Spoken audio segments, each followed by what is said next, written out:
everybody, and thanks for catching the replay here. I am Elisa Meredith, a content marketing manager at Tailwind, and I am joined by two people today who may look slightly familiar. We have Jeff C. Hey, Jeff. Hey, how's it going? Great. How are you? You want to introduce yourself? Yes, I'm Jeff C., and you're not. Thank you. You know I like it when you say that. I know. Love it. Yeah, so I run the Manly Pinterest Tips website and podcast, and also I do a lot for Social Media Examiner. I'm on their social team as well. So. Okay, and then who's this over here? You look familiar. I really do. I'm Kate from Simple Pin Media, and I run a Pinterest management company. So I like talking about all things Pinterest. Awesome. Well, you know, we all do, and we're happy to have you here. Excuse the weed whacker noises if you hear them. I apologize. But we are sort of freshly back from Social Media Marketing World 2018, where we all got to see each other and hang out in real life. Kate, you and I had some sinful breakfast experience. We did. No one here with that. Oh, it was pancakes and it's French best. toast, and it was awesome. Yeah, So it was a good time. It was really nice to see you guys in person. Happens far too rarely, but anyway, so we're here to talk about what we learned and some actionable takeaways for any who weren't there. And if you were there, please let us know and what you got out of it. Oh, Terry Sproul was there. Awesome. So any of you we're encouraged to kind of come up with one thing we're going to do after the conference. So if anybody wants to share their one thing or any observations you had, please. Margie, she was in my presentation. Thank you. I remember you, Margie. Yeah, we had a chat beforehand. You know that a few minutes before you start speaking, nerves start to take over, and right. So I just decided to go talk to somebody in the audience. So that was Margie. So thank you. And Kara was there. Yay. Okay. So Cynthia, oh my goodness. So you know what I think this is? I think this is all the people who are missing it. Like, can we just extend the experience a little bit longer? Yes. It's like the recap from camp. That's right. Yeah. So I don't know about you guys, but I didn't have any scissors with me on the trip. So I kept my little gold wristband on. Let's see if I think I still have it right here. I was playing with it the other day. Yep. Did you really? Yeah. I kept it on until like 3 days after I got home.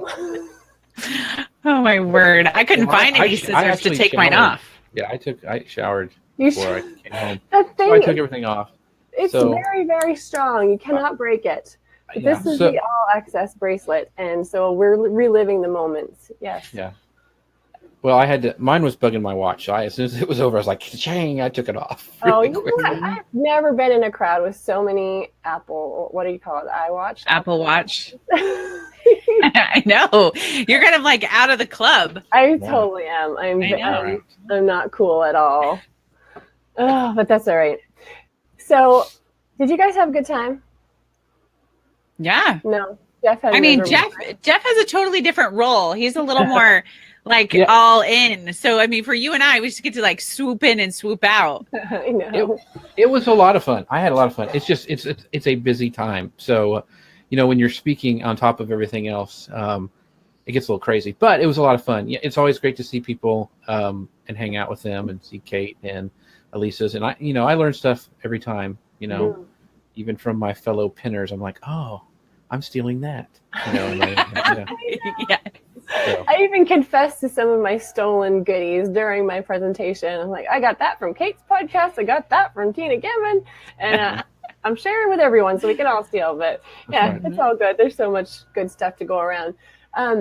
So does anybody want to start with their key takeaways?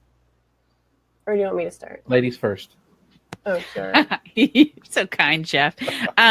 So I was looking through my photos just now, because what's interesting is if nobody's attended a conference before, what you'll find is that instead of people taking notes, people just get up their phone and they take pictures of slides as a way for them to remember little things as they go along. And I do take notes in my phone. And what was interesting is that when we were in Elisa's, she was talking about hashtags, and those who had their computers out were just like, click, click, click, click, click. You just, So, but a quick way to do it is to definitely take pictures because then you can remember some things. And I took a few pictures. So just to like lay of the land too, there's like 4,000 people Yeah. and how many sessions are there, Jeff? Oh, I don't know, over 100 different ones. I think it's just so many. So many that when you have a booklet, it's in the house, so I can't pick it up, but it's this booklet of classes and yes, it's thick too. Can you show the side of it? Yeah, like, it's thick. Yes, it's got tons. And so when you're trying to decide what things you're going to go to, and this was my third year attending, and I decided for me, I would go to a session and then take a break and then go to a session, then take a break. Because if you try to do boom, boom, boom, boom, boom, you're just fried. Like you almost can't take in anymore. So the first session I went to has always, and every year has been the most impactful for me. So I went to, I believe it was whose session? Darren Rouse's session first.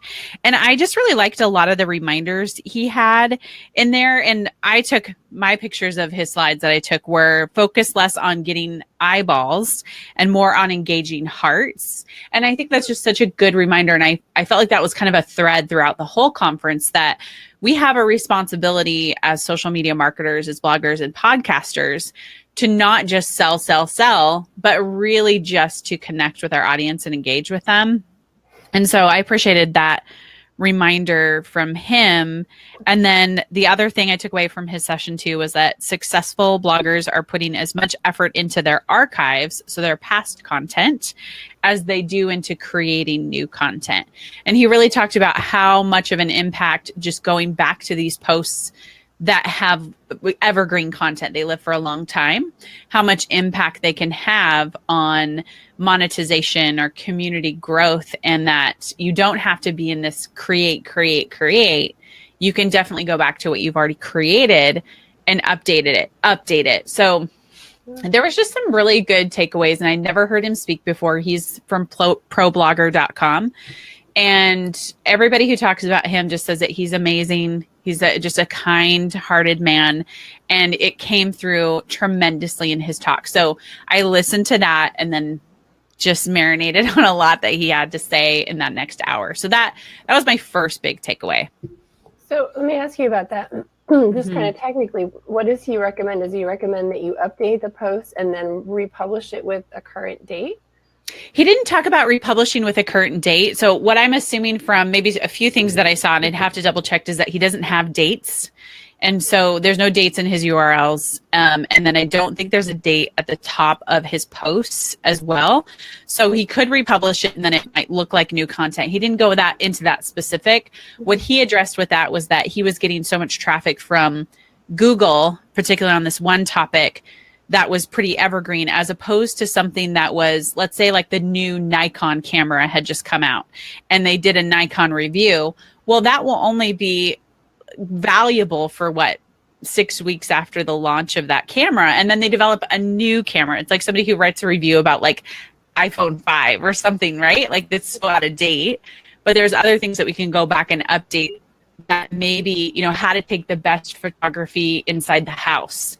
That's always going to be a relevant topic that people are looking to learn about. So really being strategic about that older content that you're updating and how much traffic it can drive going forward. So that's kind of his example there. Okay, cool. I like that. So do you think that was the best or your most impactful session because you were rested and fresh, or because it really was amazing? Probably. I think that the first sessions that I've gone to the last 3 years have all been about content marketing. I went to Joe Polizzi's sessions the previous 2 years. Mm-hmm. And I just think that that's a good way out of the gate for me to talk about that, because that is what fuels our social media. That is what fuels our live video, or that content piece in the direction that you're going. So I always think the first session of anything is going to be the most impactful, because you are rested and just ready to, absorb. Yeah. But when you're the last session teaching, you also know your people are exhausted, which I had the privilege of being the last one. And I'm going to say that maybe Pat Flynn saved me, because everybody was waiting for his keynote. So Who knows? No, you did a great job. You owned that stage, Kate. Oh, thanks. Yeah, you did great. Okay, well, I got to go on Thursday to, sorry, I got something in my eye, to a lunch with BuzzSumo and Mark Schaefer. And that was just when they had just released their findings, their BuzzSumo social share findings, showing that social shares had fallen 50% from 2015 to now, or through 2017.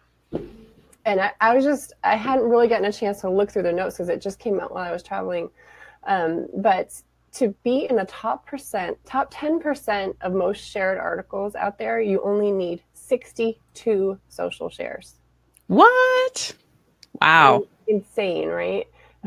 So yeah, that was just like, and kind of the message was maybe it's time to stop trying to sell on social, right? And find other uses for it. And I felt like the rest of the conference really supported that theory as well, because we are kind of realizing, if you want to sell on social, you're going to be buying ads.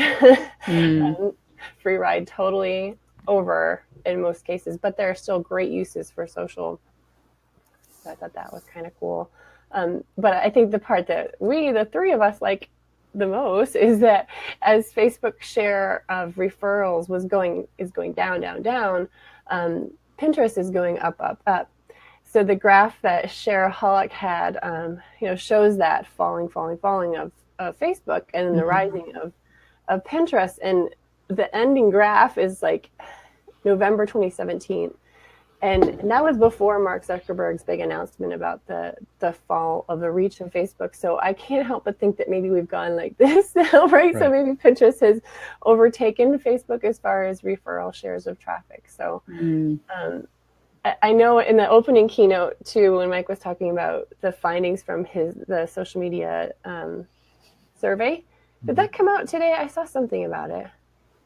I don't think it came out today. Okay. I think he just shared some. I'm not sure. I don't think we didn't push it today.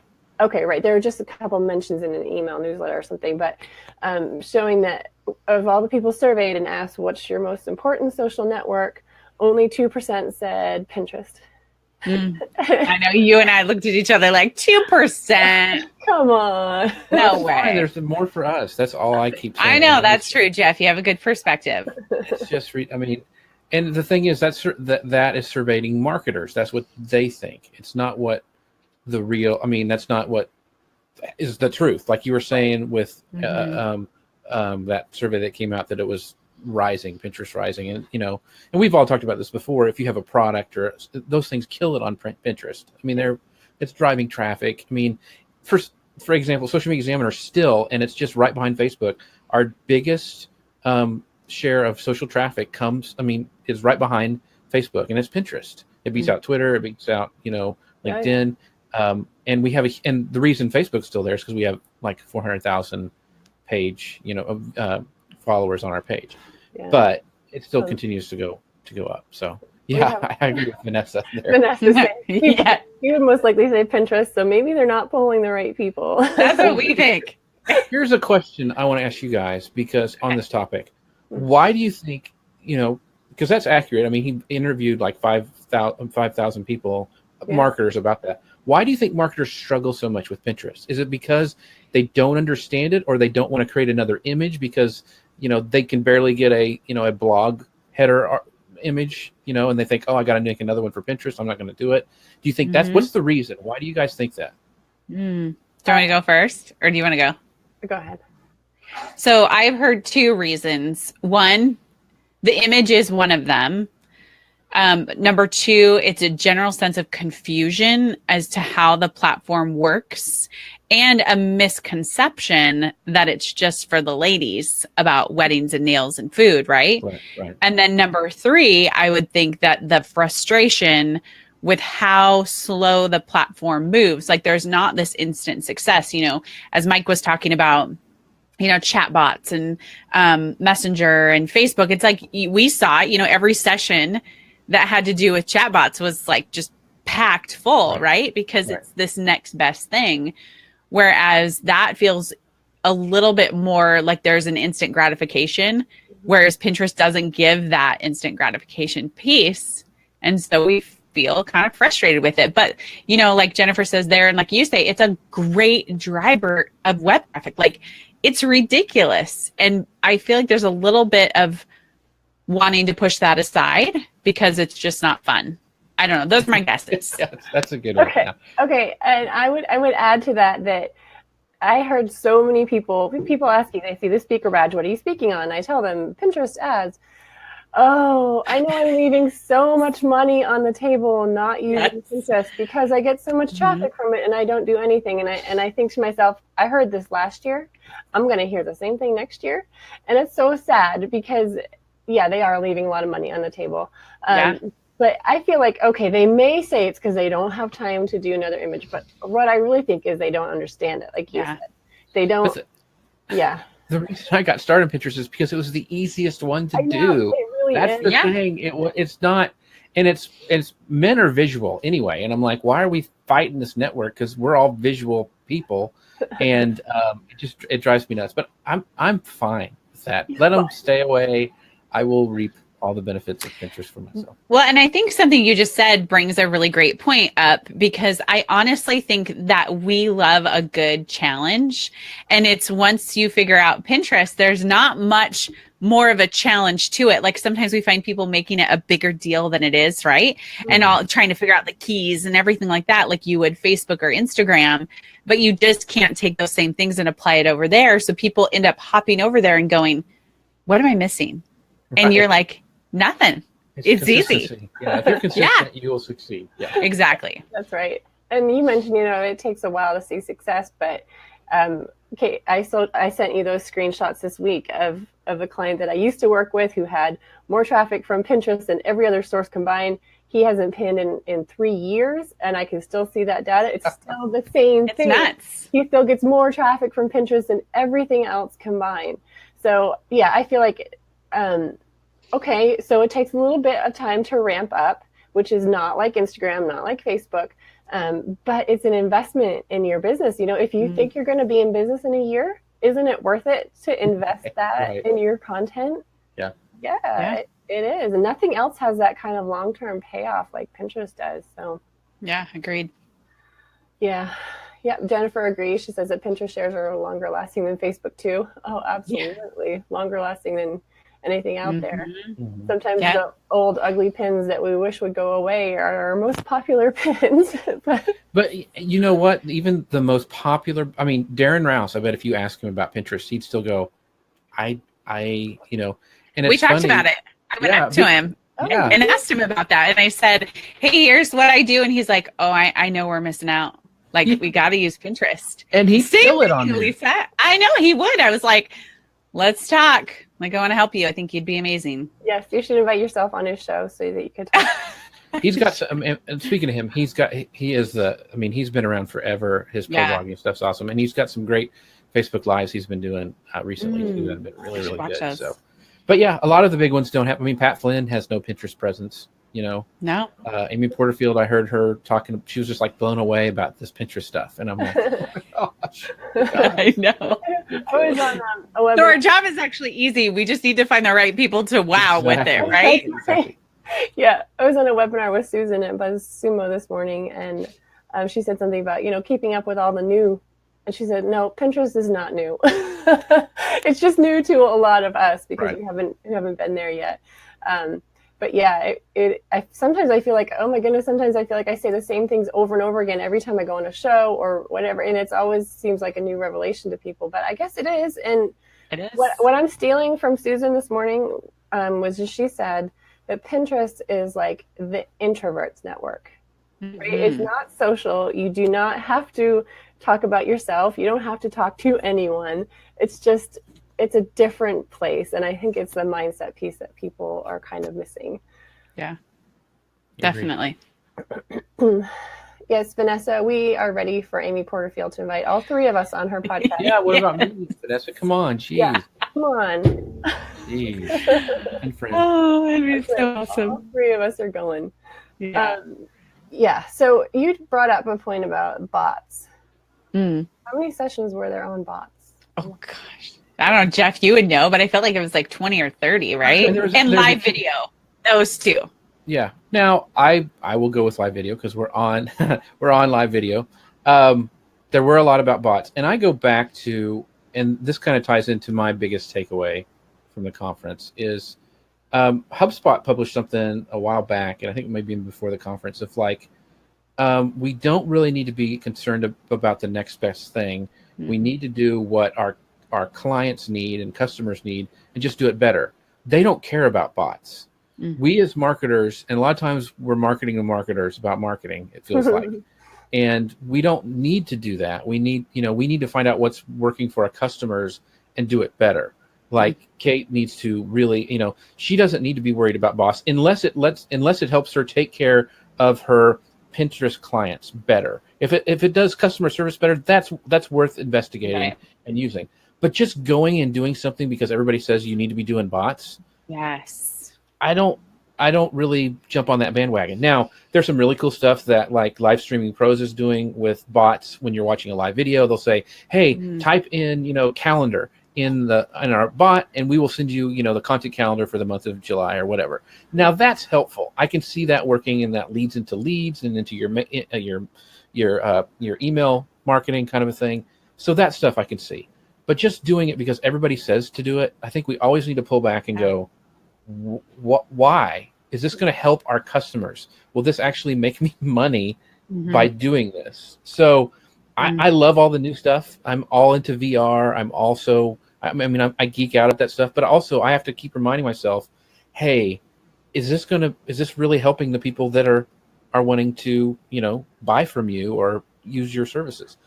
So that drives that goes back into my stuff with what I took away. So I love Pat's closing keynote. Mm-hmm. I thought that was awesome.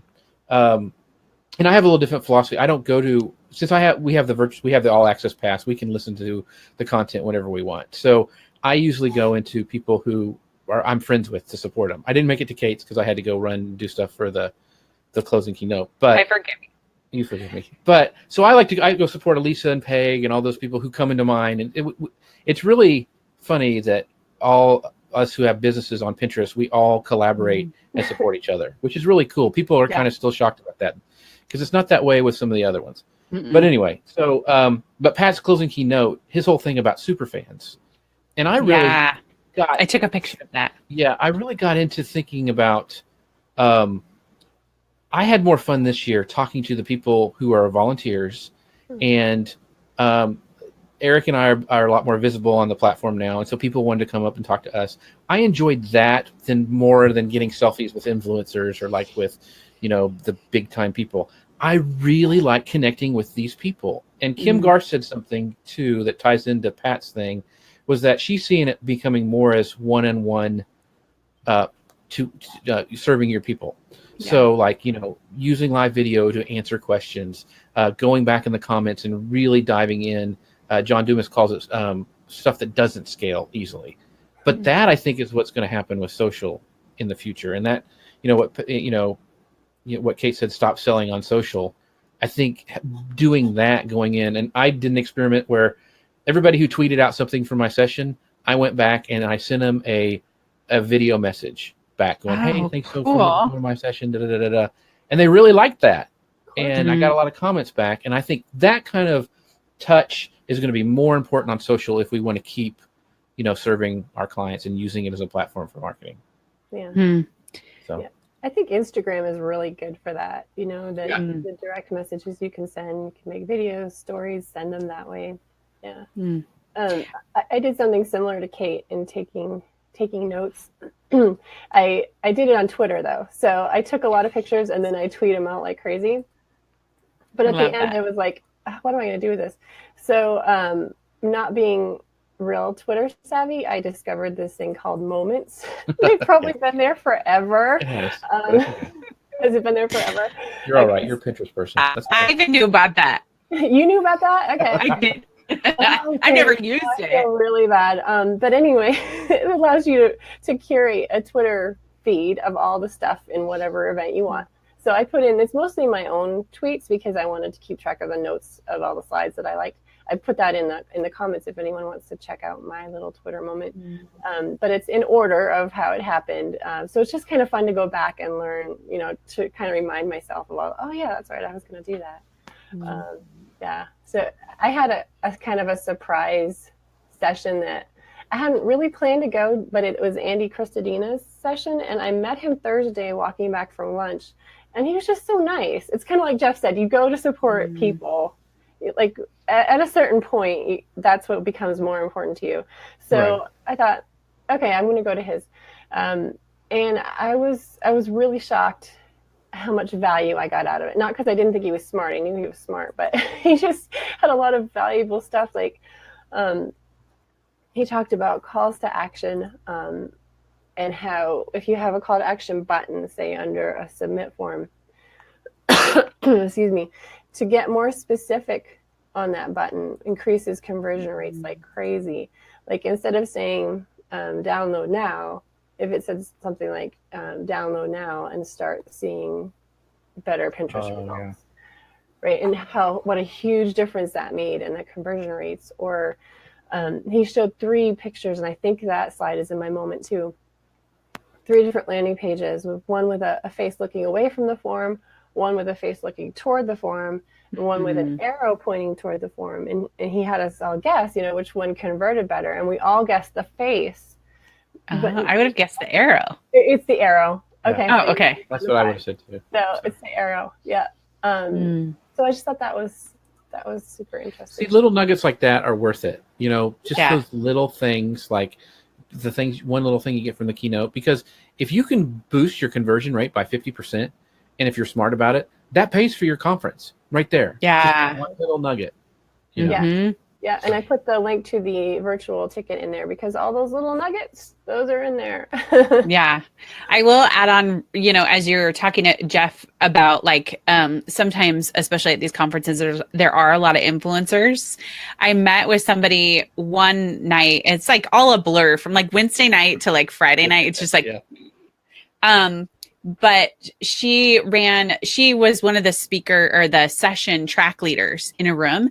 And she made a comment that when she got her assignment for her room, she thought, you know, I'm kind of bummed that they're not these people, like maybe higher end people. Right. But she said, then she realized like she used the word practitioners. They're the people who are actively participating in this and on the front lines and testing and trying. And I met with her that next night and she said, her day of sessions was just like incredible because she learned so much from these people that she really needed to know, as opposed to just kind of wanting to hear somebody speak because they're an influencer. And I found that so, and just like you said, there's these little moments and little nuggets that you end up learning and can take action away from that you don't realize where they're going to come from. And where you can also build relationships that have a spider effect that go out into other people's networks. And so I also think that that's another great takeaway for me, that the conversations that I had with people that I never anticipated just kind of blew my mind. And you just, you know, have to let it kind of happen. I think when people ask you before social media marketing world, like, what's your goal? What's the thing you're going to, you know, take away? I'm kind of stuck going, oh, I don't know. And I realized it's okay not to have a goal because then you just get to go where the whole couple days leads you and you never know. Right. Yeah. So like we had a great brunch with people from Live Streaming Pros and they had never, you know, it was funny because we were talking and I was trying to pick their brain a little bit about taking our live show to the next level and that kind of stuff. Because they set up stuff for Mari and for Michael. And that's Luria, right? Yeah, Luria and Dave. Okay. Yeah. Yes. They do Live Streaming Pro. And so I was talking to them and I said, hey, and about this Pinterest and driving traffic. And they're like, what? Now stop. What'd you say? And I'm like, and so it turned into I felt good because it was like another mini consulting session, and they had no idea. So cool. So excited to try this stuff because they have gear guides that they have, you know, that they have Amazon links. I'm like, you could pin those, and people would love that stuff. That's perfect. Yeah. For that kind of thing. And they were like, oh my gosh. They were like, so it was fun. I think it's those little serendipitous conversations where you can help people, I think is really, really cool. Because I love doing that. And when you can a volunteer comes up to you or somebody in your session and like, hey, I don't know, but is this okay? And you can help them. That feels really good, I think. Yeah.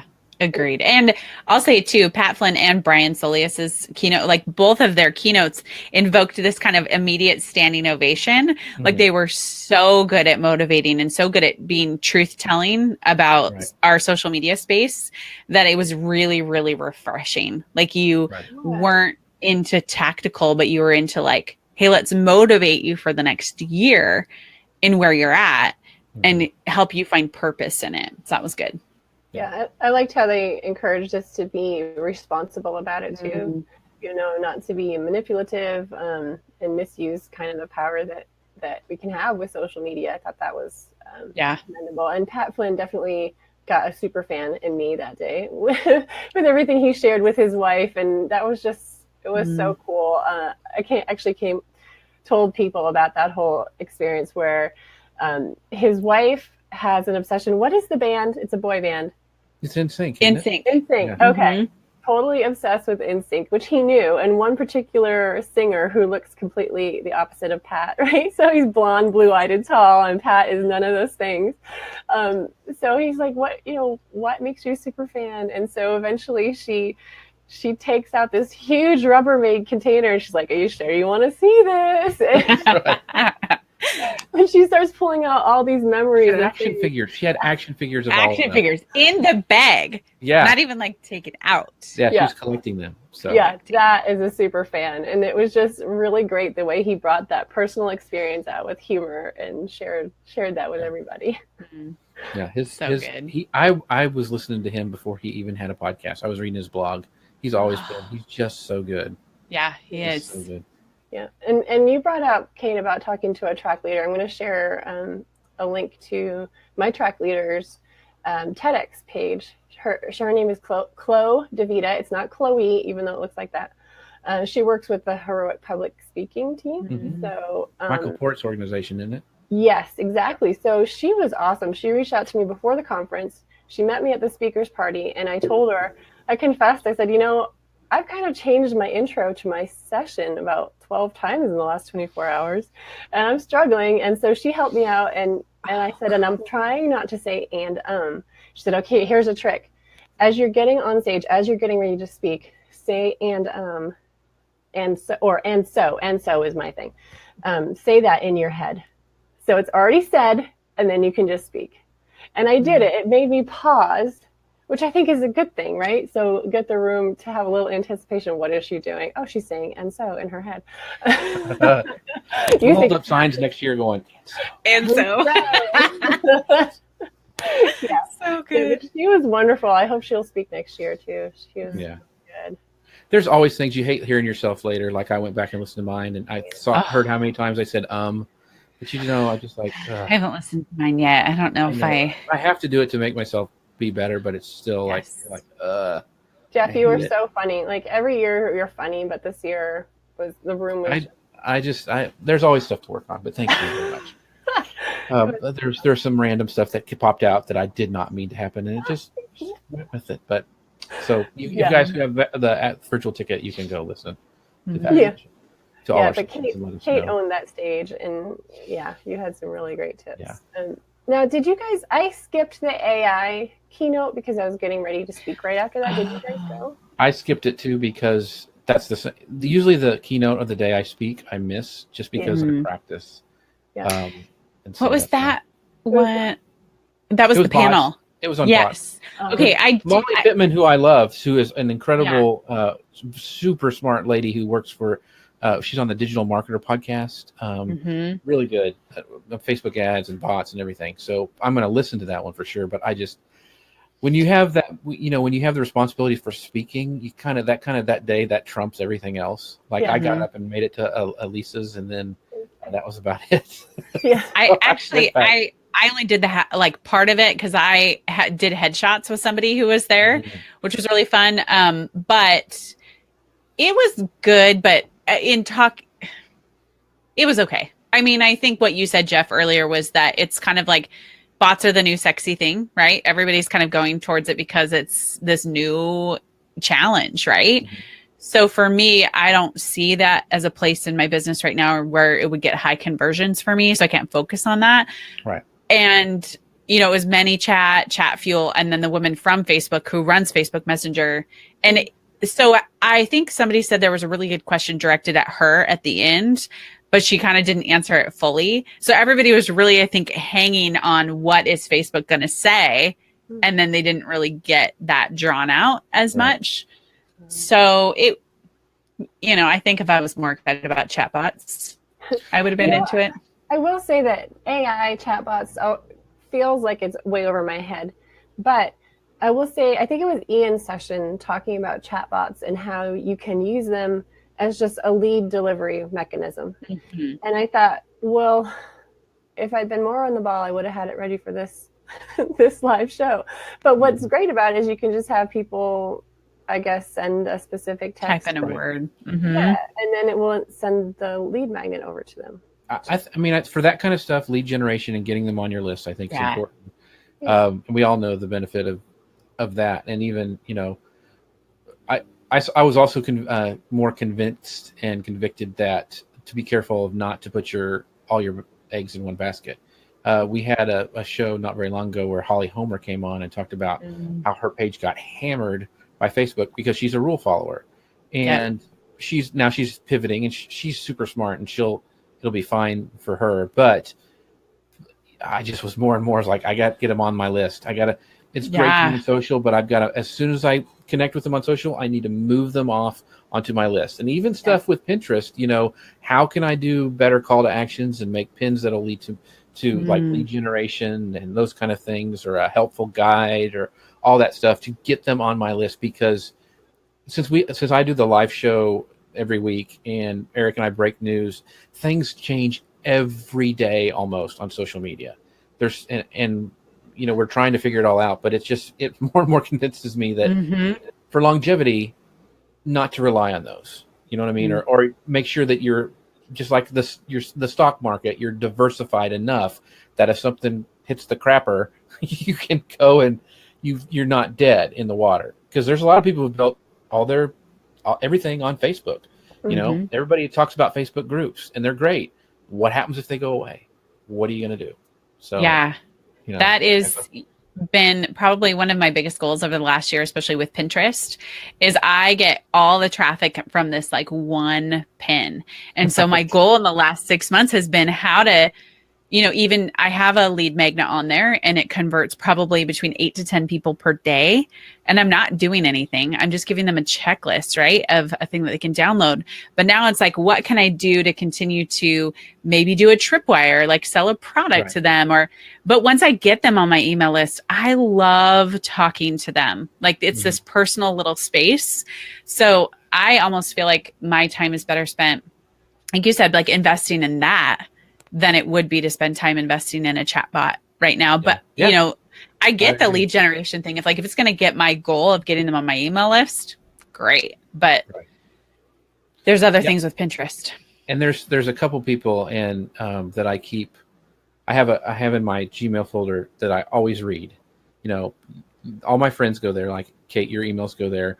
But like Chris Brogan and John Acuff, I love their emails. Yeah, and I will always read them. And Donna Moritz is another one because she has all the good tools. But I just read those because they're good, and that's my goal, is to be that good that people look forward to my emails. And that's hard. That's hard to do. But I agree with you. Is investing that time, you know, instead of the new shiny tool with the chatbot, is doing, you know, how can maybe I should take a course by Ray Edwards in copywriting because he's so good, or, you know, stuff like that. You know, that may be a better use of my time than some of this other stuff. And that's the whole conundrum of a business owner, is like, what do you spend your time on? You know, how do you maximize your time for your clients and customers? Yeah, definitely. I thought it was funny. You know, Brian Fanzo was there, and like last year, I think he was a Snapchat guy, and maybe the year before he was a Twitter guy, and this year he was a Facebook ads guy. And I'm like, how do you do that? Like pivot. I think it takes a special skill, but he's got it. But that's something I've thought about too. You know, if you are the Pinterest ads person, or you are the Pinterest person, or you're the Instagram person, or the Facebook, what happens What happens when Pinterest that changes? Yeah. Then you pivot. You'd be You fine. pivot. You know, You could do find us. see. I mean, but the skills we have are transferable. I mean, you're you know you're the promoted pins lady, and so the princess of promoted pins, and but it'd be easy for you to go to something else, you know, because those skills transfer. The stuff you've learned transfers, and so I think we could all do that. Once you dive in and kind of figure stuff out and learn how to talk to people, I think that's what happens. Yeah, and you know, I met a lot of people, and when I say I work at Tailwind, a lot of people knew Tailwind, love Tailwind. My favorite experience was was at the networking table, and I never actually did get where I was trying to go, but that's okay. That happens so many times. I'm on the way somewhere, and I just never get there. Like to a meeting with you, and I just never get there. Yeah, well, we were going to talk about that privately. But the two ladies I talked to, they brought up something that Tailwind was able to do for them to help them out with their Pinterest account. It was like a very personal one-on-one thing.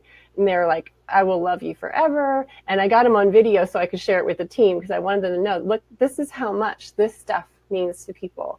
And it wasn't something that's really strictly Tailwind's job or our role in their business. But because we were willing to take just a tiny bit of effort and show them that we actually care about their business and their success, it meant the world to them, and they will love us forever. So that made a big impact on me too. Love it. Yeah. So I still want to use a chatbot. The one that sounded the most accessible to me was ManyChat. So hopefully next time we have a Facebook Live, we might have that up. They're not really hard to program, really. I use one called Octane AI, and it's fun to play with and have. Like if you go to my page and ask something like, you know, how manly are you? It'll give you these random manly quotes back at you. So it's just fun. I mean, I had fun playing with that. Awesome. But you know, ManyChat's good. There's a bunch of good ones. But I would love to know, like, from the people watching, you know, what if they went, you know, what some of their comments or questions are, or if they have any questions for us, like, you know, if we saw something interesting, you know, what's the thing that we're going to change most? I don't know. Because I'm just interested in the what they thought about the conference.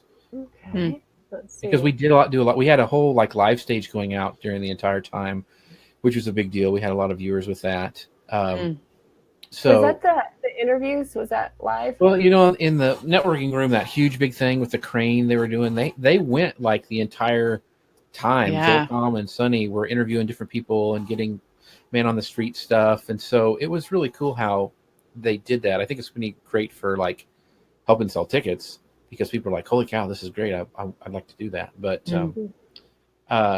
yeah, so I'm trying to think of any other big takeaways that I had. I still think getting more social, like Kate was saying, and not selling. I mean, but selling it. So here's the example that I think's really worked well for us. So Eric and I, like I said, go live a couple times a week, usually Monday, Tuesday, and Wednesday on Facebook. And we go randomly. But the funny thing is we see the same people show up and ask and commenting and stuff. So there's a tribe that's showing up all the time to watch us go live. And and we don't really sell. I mean, we kind of like, hey, this is brought to you by this, and if you would like to buy the virtual tickets on sale, blah, blah, blah. That's it. But that's helping drive sales. And I think that kind of like organic selling and not the hard thing is probably will help. Like if you do something like, the best way is to promote pins on Pinterest in 2018, and you do that, Elisa, and then mention, hey, if you want to know more about this, you can go here and, join my email list, or that kind of thing, I think is going to work and work more and more this year. It's just going to be that soft sell, like, hey, I just happen to have this here if you want it, not right. You have to get it or your business will fail, that kind of thing. Yeah, I think there's that balance between two. I just had a big affiliate promotion that I ran last week, and watching some of the new affiliates in there who are learning how to do this, I think there's an element of training your audience a little bit that you are going to sell to them every so often. Like it's not in a very strategic way, right? I think it was Joe Polizzi was talking about how we do this content, kind of like PBS does that. He Right. used them as the example. And he's like, then Right. 2 weeks out of the year, they do this hard sell of this, publishing, but people endure it because you deliver so much value outside of that. And they know the campaign is coming. They're not surprised Right. by it. Right. They've been trained, 2 weeks out of the year, they're going to ask for money. And it's fine. And I think they're awesome. So I'm going to give them money, so not that that's what you want to train your audience, but you're delivering value at the same time that you're also saying, here are things that I think are genuinely good for you to do. Like going to social media marketing world is really, really good for people, especially if they're in the social media industry, they're a blogger, they're a podcaster. There are a lot of things that you can glean from it if you were going to invest that money. And it is an investment. Like it's not a cheap ticket. No. But you have to think like, okay, I'm going to go into it for like the content, the connections, and then, I think a little bit of accountability for what you're going to take and do with that in the, the relationships that you build there and take into the next year. It's kind of this really good springboard. So all that to say, I agree with you. I think it's the little bit like just conditioning them that there is going to be this selling piece that just happens. You can, and they'll put up with it. Right. And that's not a tactic, but it's just, this is part of our business. We can't do this all for free. Right. It's almost a Patreon thing where, they give you all this content and then, they'll say, hey, for $5 a month, that's how we are able to do this show or whatever. And I've come to the point now, and I think, Kate, you're probably right along with me. It's like, I give enough information for free with my podcast and my blog and live shows or whatever, that if you want more, it's going to cost you, I mean, it's just like, it's not like I don't give this stuff away for free anyway. And Jay Barris has always said, you can have the recipe, but that doesn't make you a chef. So, I mean, that kind of whole thing too is like, listen, this stuff's out here that I provide for a service, but if you want more, then it's just I've got to eat.